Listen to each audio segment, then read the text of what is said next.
On today's show, the Dallas Mavericks lose their first preseason game, but what we saw from Dereck Lively made it all worth it. We'll talk about that and more today. It's Locked On Mavs. I'm Luka Doncic, and this is Locked On Mavericks podcast. If you don't believe, you shouldn't be here. We have Kyrie. You are Locked On Mavs. Great, Rusty. Your daily Dallas Mavericks podcast. Almost done. Part of the Locked On Podcast Network. Amazing. Your team every day. Still can't eat milk. And welcome. You are locked on to the Dallas Mavericks. My name is Nick Angstadt, media member and NBA channel manager of the Locked On Podcast Network. Your team every day. Thanks for being part of the show, making Locked On Mavs your first listen today. Best way to help us grow the show is to listen every day on any podcast platform. Leave a 5-star review, like the video on YouTube, and comment anything below. Today's episode is brought to you by Game Time. Download the Game Time app, create an account, use that code LOCKEDONNBA for $20 off your first purchase. And joining me from the great Slightly Biased YouTube channel, he's actually not biased at all. What you got for me, Slightly Biased? Just so happy to be back, watch basketball. It was a fun time. It's a good feeling. It's a real good feeling. I'm enjoying being back here in the AAC. I'm enjoying that I got to see a bunch of people. I got a Polaroid. Oh, I thought somebody gave you the full camera. No, a Polaroid picture of being a listener, and appreciate nice. that. Gotta love that. And yeah, I met a bunch of you guys today, and that was awesome. And we got to see the Dallas Mavericks. They lose, but I mean, no Luka, no Kyrie, no Klay Thompson, no PJ Washington, no Maxey, no Dante, no Kessler Edwards, no Brandon Williams. A bunch of guys didn't play in this game. And I want to start here. We'll talk about a bunch of other players, new guys and guys that showed up and all that kind of stuff. But I want to start here. Dereck Lively II, in the first half of that game, and he only played the first half. I'm glad he only played the first half. Looked like the best player on the floor at times. There were moments where he just stood out. His athleticism, his activity. He hit a little post hook over Marcus Smart, which is taking advantage of a smaller guy on him, which is something we didn't see him do a lot last year, but they talked about it at training camp that they wanted to do that with him. We saw him get a couple of dunks in a row and fast breaks, running out, in the break and getting huge dunks that brought a ton of life to this arena. We saw him we saw him take the ball from one side of the court and dribble all the way to the other, spin, get an and one, and finish it under the rim. We talked about post-ups. We talked about his three-point shot. We did not talk about point Lively or Lively with the ball with a live dribble at all because I did not expect that to happen. I'm kind of still shocked that we saw that happen, but Dereck Lively stood out to me today. He just looked ready. Yeah, and I would usually say, preseason, take everything with a grain of salt. Dereck Lively, 14 minutes, 12 points, 3 rebounds, 2 assists, 2 steals. That was against pretty much the Grizzlies starting 5 that you will see when the season rolls around, right? Assuming Jaren Jackson Jr. has to miss some time because of an injury. So impressive stuff from him, man.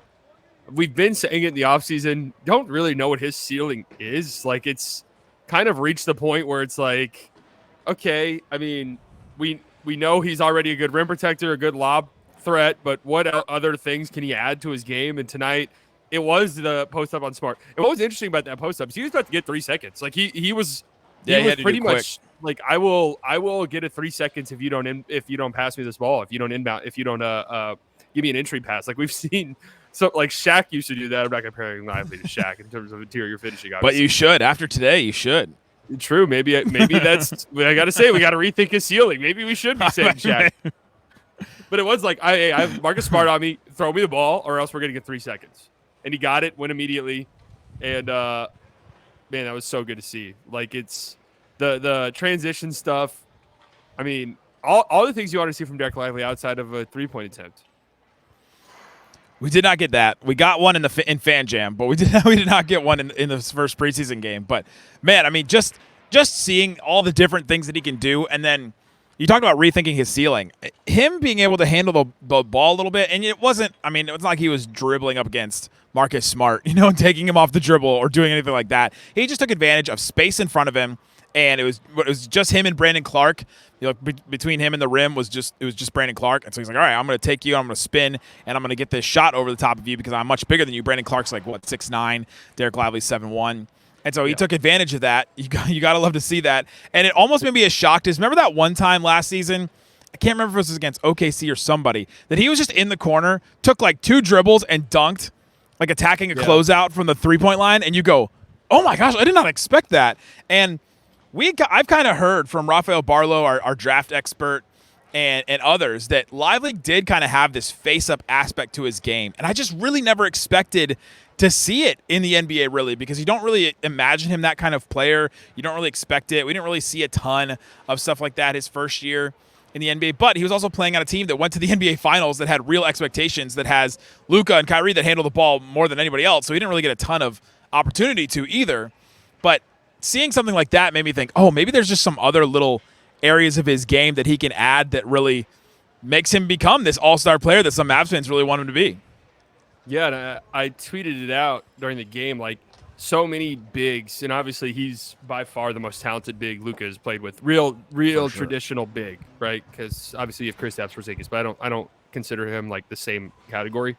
All those guys, especially like Dwight Powell, so dependent on Luka. You just look at the numbers when Luka's off the floor. Like Luka generates everything for those guys. Dereck Lively feels point guard proof almost. Like just get him out on the court. It doesn't really matter who he's playing against. It doesn't matter who he's playing with.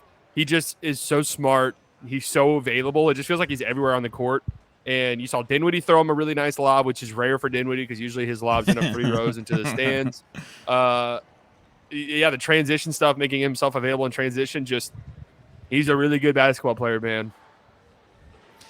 The point guard proof thing, I saw you tweet this, and I thought that was just a really interesting point about him because I did have some times last year where I went, okay, is this Lively being really good, or is this just Luka finally playing with a guy that has the skill set, right? Like we have seen guys like Dwight Powell in the past, or we've seen other guys look really good next to a Luka. And you go, oh, okay, well then, now we're gonna get this guy. But did Luka make him, or is he actually bringing something to a game? And so to see Lively do this without Luka, without Kyrie, to see him with Dinwiddie, to see him with Jaden Hardy, to see him with Jay-Z and Gortman, or somebody else like at the controls, it was a really good sign that he could just play with a bunch of different guys. And he, to me, felt like a foundational piece tonight. He felt like, oh, we don't have all these other guys, but we have Lively. Like that. The Mavs haven't had guys like that in a long time where you go, oh, but we have this guy. At least we have one piece of our foundational core kind of guy. And it was really nice to have Lively in that position and to just watch him do a whole bunch of different things. I didn't think his defense was that great today. There was a lot. They tried to space him out a lot with Brandon Clark and some others. He played against Zach Edey a little, but not a lot. But offensively, the like diversity on offense was what really stood out to me. Yeah, I mean, kind of interesting, the Brandon Clark thing. Like, he took 5 threes tonight, and they were all like real quick. Yeah, real quick. It's like they wanted him to. It's like they told him go out there and shoot 5 threes. And that could just be them saying, hey, we want you to shoot more threes this year, so we don't care in the preseason. His career high in 3-point attempts per game is 1.3. So it could just simply be, hey, we want you to shoot more threes this year. Go and shoot them in the preseason game. Or it could be a factor of, hey, we kind of want Lively to not be under the rim. So if he's on you, you might have to shoot a couple of threes to keep him honest. Yeah, right. And if that's the case, I think, Brandon Clark, I think he went 2 of 5. Which is 40%. Like, that's a pretty good number. But ultimately, I think you live with Brandon Clark shooting threes. Like, if that's the shot the Grizzlies offense is going to end up with, I think you're okay with that. So I'm okay with it. But yeah, it almost did feel like it was we wanted to get this space and we got to get Lively out of the paint. Which, when another team starts scheming against one of your guys, I mean, that's a really good sign that guy is matters on the other end, that you're scheming against him. I don't know that the Grizzlies necessarily did that, but yeah, we're speculating. But they did want to pull. They did want to spread the floor and try that, especially when Edey was not on the floor, to space the ball for John Morant. But love what I saw from Dereck Lively. I just thought that his energy and he impacted the game in a big way. Do you take anything from? He did come off the bench. Lively? He did come off the bench. He did not start in this game. We've speculated. I've speculated all the time. Is Kid actually going to do it? Is Kid actually going to bring Lively off the bench? And coming up, I'll tell you the answer why Dereck Lively didn't start today. We'll talk about the starting lineup and what we saw from all those guys. Talk about all that and more coming up. If you don't believe, you shouldn't be here. Today's episode of Locked On Mavs brought to you by FanDuel. FanDuel Sportsbook has all kinds of props and odds and things that you can use to get in on the action. Hey, NFL fans, you can start the season with a big return on FanDuel. It's America's #1 sportsbook. When you're in the middle of a game and you're watching it and you're watching the Cowboys going, oh my gosh, are they about to lose this game? And then they end up winning the game. You can go check out the latest stats, view live play-by-play, and so much more on the same page where you place your bets. So you can get started with $200 in bonus bets guaranteed when you place a $5 bet. Go and see what's available for you. They'll have all kinds of NBA odds and stuff too, along with the NFL, along with the WNBA. They still have odds for them as well. We've got Dallas Mavericks versus the San Antonio Spurs. Mavs 8.5-point favorite against the Spurs in that first game of the season. Go check it out. It's FanDuel Sportsbook. Go check it out now. Shut it down! Let's go home! Thanks, everybody, for hanging out with us on Locked On Mavs, being part of the show, part of the Raccoon Squad, listening every day. Appreciate each and every one of you for checking out the show. Shout out to everybody that came and saw me at the Mavs game tonight. I'm always in section 103. Appreciate each and every one of you. And Slightly. What up, Reggie? I have to. Oh, my bad. I was literally about to admit to you that I called Isaac Slightly yesterday I saw. on the show. And I put myself in timeout, and I got real low in the screen, and I was like, I'm going to spend the rest of the time down here because I just called you Slightly. I'm at the front of a lot of people's minds. What can I say? Except Luka. True. I'm at the back He of still, his mind. still Or maybe got the you front, blocked. depending on how you want Still to got you in the block of his mind. All right, Slightly. So let's talk about this game. Mavs lose. The end of the score doesn't really matter. But we got a starting lineup that was really weird. You look at it and you go, wait. Lively isn't starting. What are they doing? Spencer Dinwiddie, Jaden Hardy, Quentin Grimes, Najee Marshall, and Daniel Gafford, which to me kind of just looks like the Mavs backup unit, the Mavs second unit. Maxey probably is in there instead of Jaden Hardy maybe, or Quentin Grimes possibly, but that is the second unit. So to me, I immediately took that as, Kid just wants to run the second unit together and see what happens, and then also have Gafford against Edie, which I think is a better matchup. He was real physical with Edie. I mean, he was pushing around. There was all kinds of physical stuff, and these refs didn't call a ton, and what they did call was kind of weird tonight, but they didn't call a ton of physical stuff, and I think that Kid really liked that matchup, and so he went with Gafford in that second unit. Yeah, I mean, it was pointed out to me that it could easily just be, this is our bench unit. We want Gafford out there because this is who we'll be playing with. So if that's the case, that makes sense, but we don't know with Kid. It really could be, hey, we like Gafford more against Edie. So it could be a revolving door thing. I think Lively has reached a point from the postseason and now what we've seen so far where it's just like he is clear-cut the best center on the team, like clearly. And that's no shade against Gafford. It's just that Lively is that good. Gafford is a great, great backup big to have. And I do think the Mavs will just be putting themselves at a disadvantage not starting Lively. Yeah. I don't. You want your best five on the court as long as possible in a basketball game. That's the goal. So I guess we'll see. You can't. It's hard in preseason game one because you only have one preseason game to go off of. It's And honestly, a half because Lively didn't play. Like some of the starters didn't even play in the second half. Najee and Quentin Grimes only played like the half of the third quarter, and so I mean we don't really have a ton to go off of. I'm not taking any big takeaways from like lineups or rotation or anything like that in a game like this for sure. I'm just looking at what the players played like, and that's why we talked about Lively to start.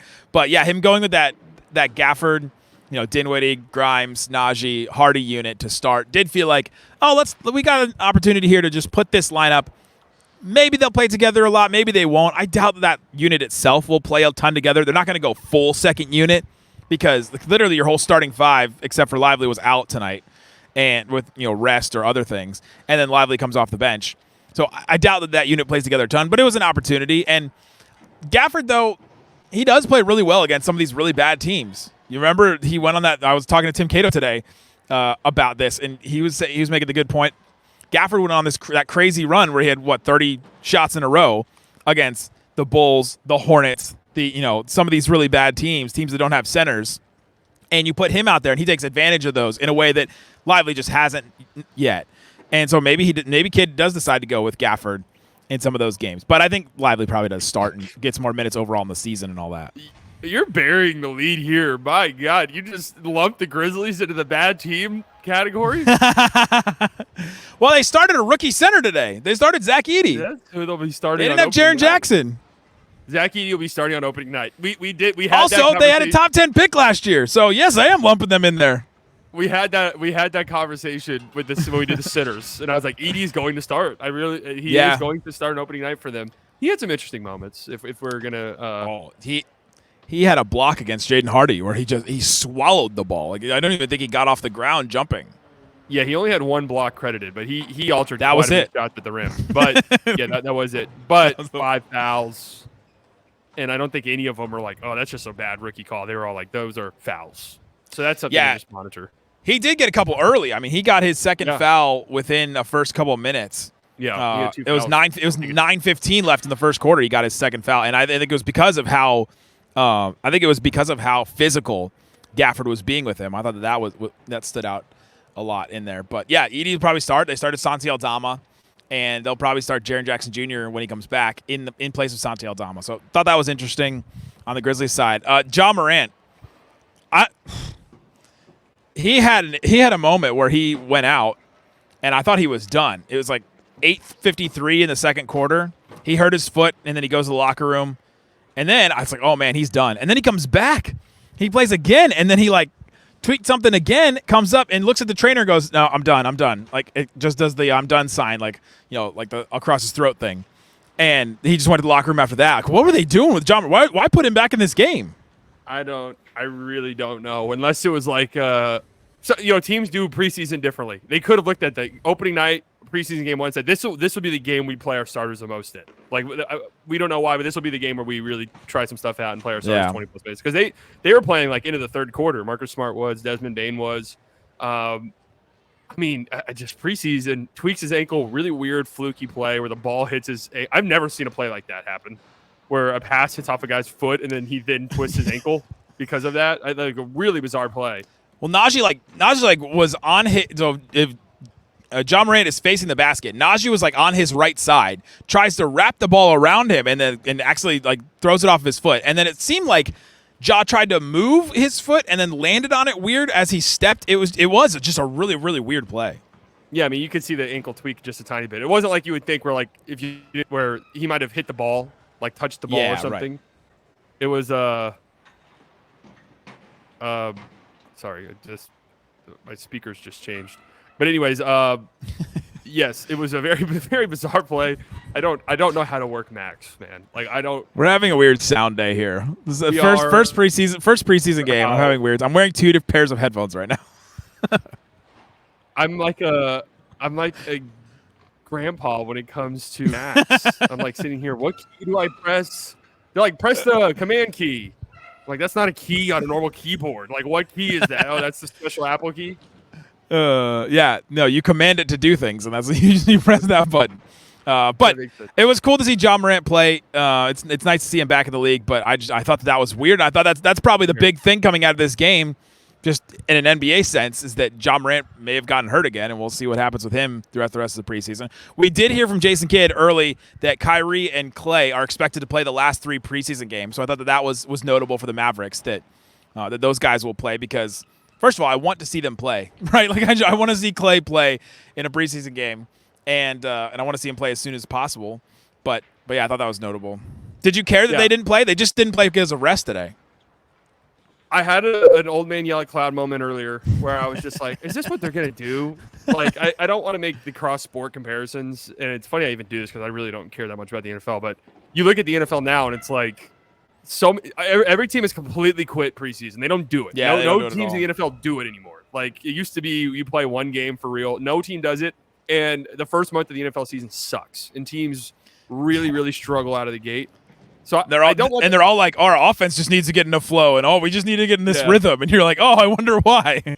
Yeah, we just need a month or 2 of training. I wish there was a camp or something that you guys had, training camp. Wish there was simulated games we could do. Yeah, like before the season, like preseason. We can call them preseason. Yeah, before it, like maybe a game that doesn't count. So I was hopeful that they because you got a new starter, Klay Thompson. Like you're going to play differently. So I do want them all on the court together. Obviously, Luka out with injury. That's whatever. PJ, I think he's actually dealing with something. Like so, is PJ actually hurt? I thought that was just kind of them saying stuff. I can't remember he had like a hip thing, but like. what the actual thing was today. Hip something.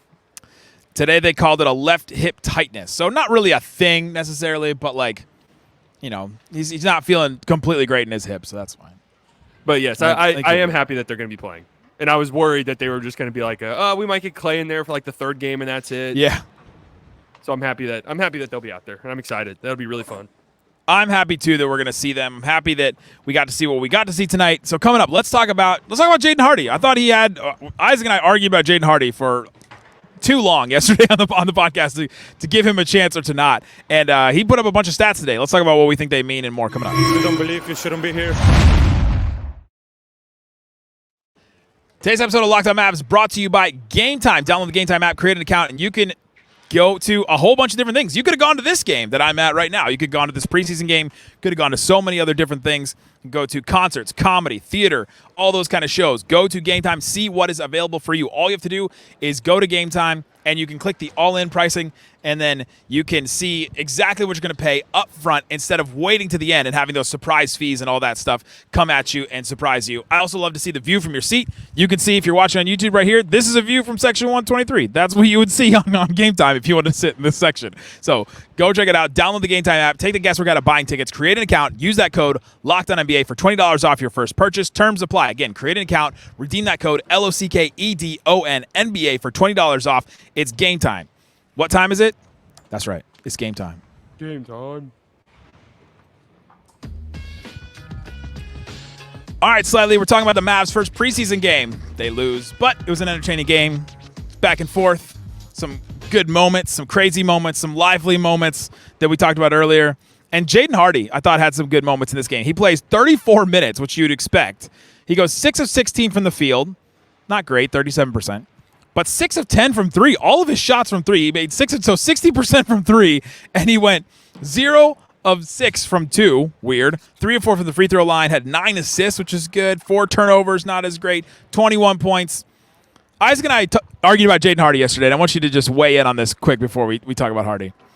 I said I'm excited to see Jaden Hardy get some more chances this preseason, especially if Luka's going to miss at least one game, maybe a couple, and to see him get a chance. Isaac is like, what do we need to give him a chance for? We kind of already know who he is and what he is. Where do you stand on that spectrum? Well, I definitely think that these are good. This is a good opportunity for Hardy, who's year 3, still 22 years old. So he's not a finished product. I am not very bullish about his ceiling, at least as bullish as some Mavs fans are, who think he can. We talked about this before. Think he can replace Kyrie Irving when Kyrie's out. Stuff like that. Yeah, right. I think the ceiling for him and the hope for him is more of a, hey, he's turned into a really solid rotational player who can come off the bench and get some points here and there and stuff like that, and spot start from time to time. And tonight was the Jaden Hardy experience. I mean, it was all of it. head scratching turnovers and decision making when he's passing, and then some passes where he's going to the rim and driving, and then a behind the back drop off that just is perfectly to Dwight Powell or something like that, where you're like, whoa, that was an incredible pass by Hardy, or a nice jump pass. So I think it was to Gortman, who just floated to the wing, and Hardy, just kind of timed it perfectly, and a beautiful pass that just perfectly hit him in the shooting pocket. Good stuff like that. And then 6 of 10 from 3 and 0 of 6 from 2. Some questionable. Exactly what you think a Jaden Hardy game would be like. And early on, it was we've seen this before with rookie shot blockers. It always happens, especially tall ones, where we saw Dinwiddie did it early in the game too, where it's Edie's on me. All right, let me see what this is. Let me test this. Let me see how this goes. Let me see. You're tall. There's no way you can move. And yeah, you mentioned that Edie just destroyed a Hardy. Oh, just took him out. I mean, just annihilated it. So, you see it, and I think that's what makes the Hardy experience so frustrating. Might be the wrong word, because it's not like he's. Frustrating would imply that the Mavericks desperately need him to be good, and that's just not really the case. But it's what makes it so tantalizing, I guess, is that you see those moments and it's ooh. He can get hot. You also see the Mavs did not play him without Dinwiddie or Jason Gortman at all. Yeah. Right? They didn't play him as just the sole guard, which they did with Dinwiddie. They did with Gortman. And I thought that was interesting. It's kind of like the Mavs have learned, and they're not going to try that. They're not going to try that again. The thing of hey, let's try Hardy as a ball handler, a primary ball handler. They're not going to try that again. Which, I think it's fine. But if we do want him to turn into like the Anthony Simons, Jordan Poole, that type of player that we hope that he can maybe, the Tyler Hero that he can maybe hope to turn into, the decision making has just got to be better. And the decision making on his 3-point shots looks great tonight. Like I thought he took good shots there, but then the drives to the hole, you go, what are you doing on some of those, bud? Take a second, look at your surroundings, or at least try and see out of the corner of your eye. The biggest human in the building is right there. Yeah. The thing for him, which will dictate how much he plays, is if you can reliably count on Jaden Hardy to hit open threes. If that answer is yes, then we start to move down the list of check boxes for him. Like, all right, now can we see some improvement in decision making? And that's how really you start to see an influx of minutes, and not just like, oh, we need guard depth, get Hardy out there, or whatever the case may be. Like, I don't know. Spence didn't really wow me tonight either, but we kind of know who Spencer Dinwiddie is at this point. Exum's now out for a while. Do we? Yeah, well, I mean, what do you? We know who Dinwiddie has been. Do we know who Dinwiddie is going to be now? I know what I hope he's going to be. I hope he's going to be back to the Dinwiddie we saw in 2022. But I mean, you know my opinion on this. I know who Dinwiddie is, so I know what I'm fully expecting out of Dinwiddie. So yes, Hardy will be in competition with Dinwiddie for some minutes. And with Exum out now for who knows how long. Have we gotten any updates about that? Like that was he's going to have Exum is going to have to actually have wrist surgery, which is like not a good sign there. Right, but surgeries, I mean, we've had people have surgeries in our back in a week or two. Like surgeries means a wide range of things. So yeah, we don't know anything else besides that. Just fear mongering at this point. But no, his wrist is gone. It's a full wrist replacement. They're replacing it with another hinge, a metal hinge. My least favorite injury update is when they're like, and Exum's out with a wrist. Like that's all they say. He found a third one. He's like, it just grew on his body, and they're trying to figure out how they can get rid of it. His hand hinges one way, and it goes all the way back the other way too. They've got to figure that one out. He's out with an ACL. It's like I hope he has one. We mentioned Jason Gorman a couple times. He stood out to me. I'm moved. I'm moved by him. I liked what I saw from him. I usually really try not to get sucked into this type of stuff because you see it all the time where like a random guy will pop off in a preseason game or something. A Yogi Ferrell. But he is smooth. I mean, Jazz is a good nickname because it is smooth with him. I'm interested. He's got my attention. Let's see what he does the rest of the way. Yeah, he finished He played 24 minutes. He had 20 points off the bench. He had 5 fouls, not a great sign. 4 steals, 3 assists, 4 of 7 from 3, 7 of 13 from the field. And man, I just thought it was interesting. He looked aggressive. He looked confident with the ball too. Yes, very confident. Yeah, just some good stuff from him. Yeah, I mean, with Exum potentially missing a good amount of time, he's 6'2", so I don't know. It's hard to figure out how he really slots in. He kind of looks a little bigger than that to me, to be honest. Yeah, and people are saying AJ Lawson's gone and he's in. Well, AJ Lawson fits a very specific need, I think. This very specific niche need. Like, the reality is neither of these guys you would hope are getting real minutes for you. Yeah. Because that would mean bad things have happened. But he played really well. Shout out to him. That's the thing with the roster is the crunch now is you've got, Kessler Edwards at 1 2-way, Brandon Williams at another 2-way, and then you've got, this third one that we think AJ Lawson is filling because Markieff Morris was signed to the roster, and then AJ goes back to being a 2-way guy, which I think he's got another year of eligibility. I think that's how it's going to play out, but we really don't know. I mean, we'll see. So Jazz has to he has to be on a 2-way because I don't think he's getting a full roster spot. That's his path to the Mavericks if he shows some more. But from one game, showed me something. Yeah, and I mean, even if it's not there for the Mavericks, he's playing for every other team. People are telling me in the chat that Taylor Jenkins was talking to him quite a bit after the game, so I don't know what that means, but. I was talking to his scout here after about him. Now he specifically brought him up, and I was like, yeah, I mean and he was like, how is he going to make the roster? And I gave him the same spiel I just gave you guys. And then here we are. I mean, we'll see. We'll see how it all plays out. I mean, who knows? He can come out and score 9 total points the next 3 games. Like, we don't know. Like, don't speak that over him. Well, no, I'm not trying to say that, but this is how the preseason works. Is there's always one-off performances. We're like, whoa, and then it just never materializes in anything. But he played really well tonight, and definitely, it's more so than the stats. It's like you said, confident, fearless. very smooth, man. He had some shots where it was like, that looks really good. Like he had a couple turnaround fadeaways, jumpers where I'm like, wow, he's tough.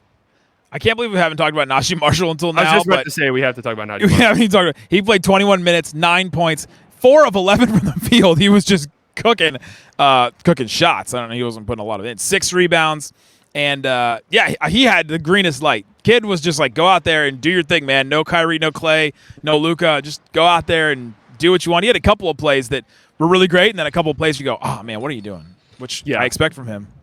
1 assist, I don't think does what he looked like tonight justice. I really liked his playmaking and his creation for others. There was a crazy play at the end of the half where he had an over-the-shoulder pass to Dinwiddie in the corner who proceeded to airball a 3. But I hope you saw, if you watched the game, that was not a role Najee Marshall's going to be playing, hopefully, at any point this season where he's pretty much the primary ball handler and initiator. But I hope you did see what we've talked about a little bit with him, which is he can be the secondary ball handler. He can be a secondary creator. And he showed those flashes tonight. I liked what I saw from Najee. It felt like they said, all right, let's take a couple opportunities, get a whole bunch of reps of you taking the ball, especially in transition, and taking the ball and doing some stuff. He had a real nice floater in transition that I thought was a really, really good play. And they said, all right, get used to some of these other guys around you. Get used to a Lively, a Gafford, a Quentin Grimes, a Dinwiddie. Get used to some of those guys around you while you're doing these things on this team. And so they ran a bunch of those and tried to get him a bunch of opportunities like that. But yeah. Let us know in the comment section on YouTube and on Spotify and on Twitter and on Instagram, all over the place, what you thought about the Mavs' first preseason game. Go check out the Slightly Biased YouTube channel. We will be back tomorrow. Isaac and I, maybe slightly a little later in the week, and Isaac and I will be back for the preseason game on Thursday. Thanks so much for listening to Locked On Mavs. Peace out. Boom! Emmanuel Miller, he played nice too.